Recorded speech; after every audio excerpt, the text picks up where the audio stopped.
Terima kasih.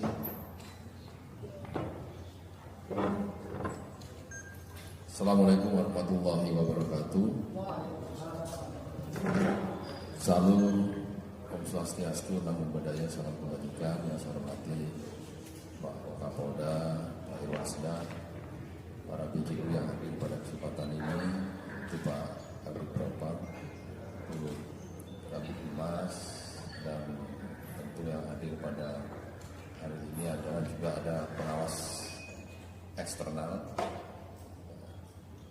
yang juga mendampingi kami, serta rekan-rekan wartawan yang saya hormati yang sudah menunggu lama terkait dengan adanya dugaan pelanggaran kode etik Polri. Terduga pelanggar atas nama Bribda Masyas Victoria Sihai. Bapak Kapolri telah memberikan atensi kepada saya selaku Kapolda Maluku untuk menindak tegas proses tuntas dan memberikan rasa keadilan bagi keluarga korban serta melakukan proses hukum secara transparan. Bapak Kapolri juga menurunkan tim Kasriksus Itwasum Polri untuk melakukan pengawasan dan pemeriksaan secara menyeluruh. Dalam hal ini Polda Maluku juga mendapatkan asistensi dari Divpropam Mabes Polri sebagai pengawas internal, dan Polda Maluku juga mengikut sertakan pengawas eksternal dalam kasus ini. Pelaksanaan sidang dilaksanakan pada hari Senin tanggal 23 Februari 2026 dan berakhir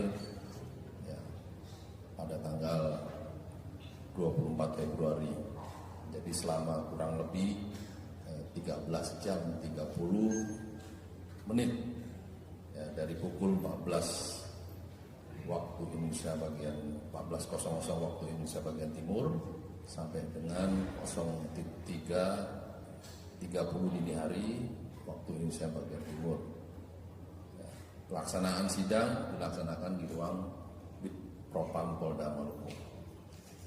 Sidang Komisi Kode Etik Polri dihadiri secara langsung juga oleh pengawas eksternal yang sudah saya sampaikan tadi, yaitu terdiri dari Kepala Sekretaris Komnas HAM Provinsi Maluku, yaitu Bapak Edi Sutitno, kemudian Kepala UPTD TPA Provinsi Maluku, Ibu Rizka M. Sangaji SPNSI, kemudian juga Direktur Yayasan Lingkar Pemberdayaan Perempuan dan Anak, Ibu Bayi Haja Tua Leka.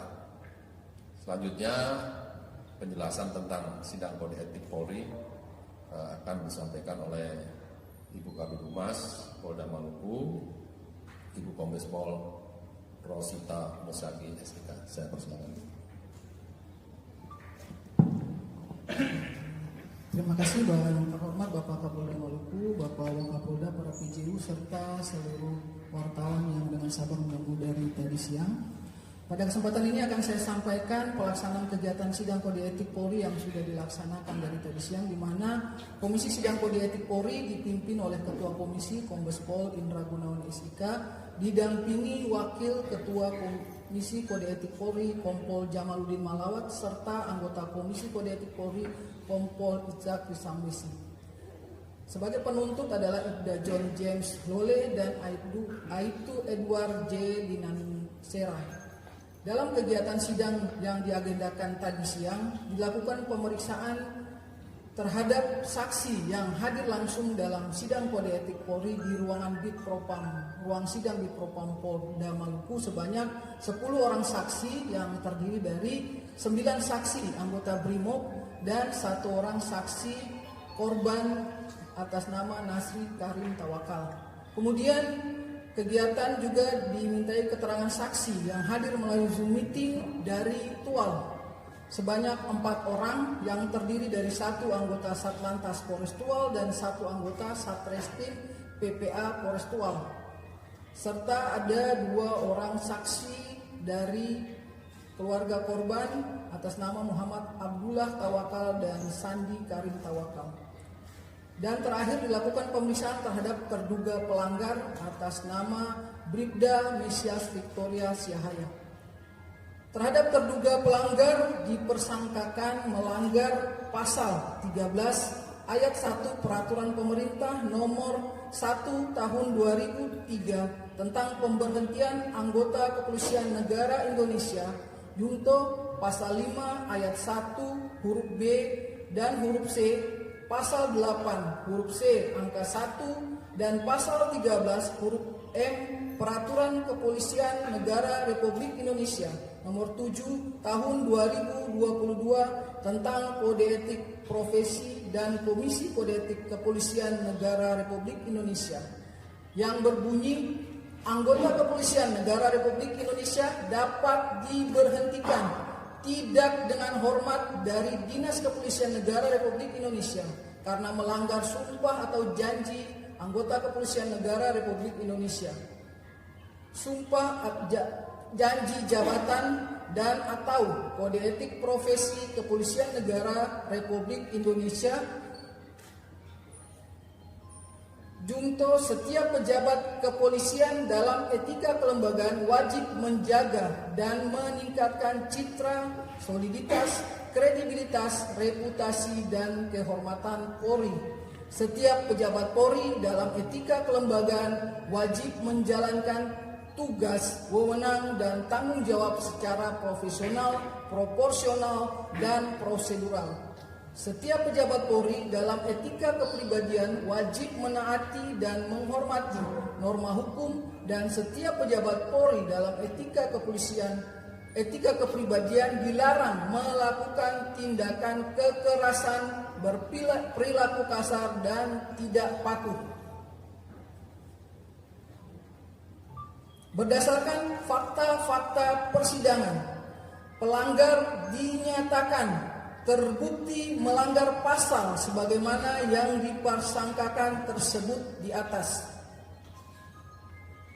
Kemudian Komisi Kode Etik Polri menjatuhkan putusan berupa 1. Perilaku pelanggar dinyatakan sebagai perbuatan tercela.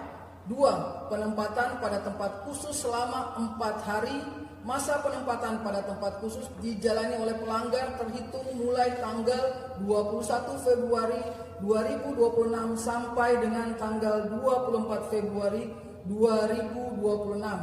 Dan yang ketiga adalah pemberhentian tidak dengan hormat atau PTDH sebagai anggota Polri.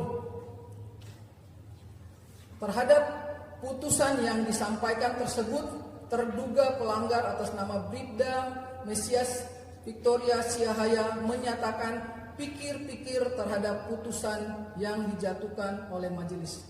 Demikian penyampaian proses sidang yang dapat kami sampaikan. Kami tutup dengan wabillahi taufiq wa hidayah. Wassalamualaikum warahmatullahi wabarakatuh. Baik, terima kasih rekan-rekan wartawan. Saya kira itu yang perlu kami sampaikan.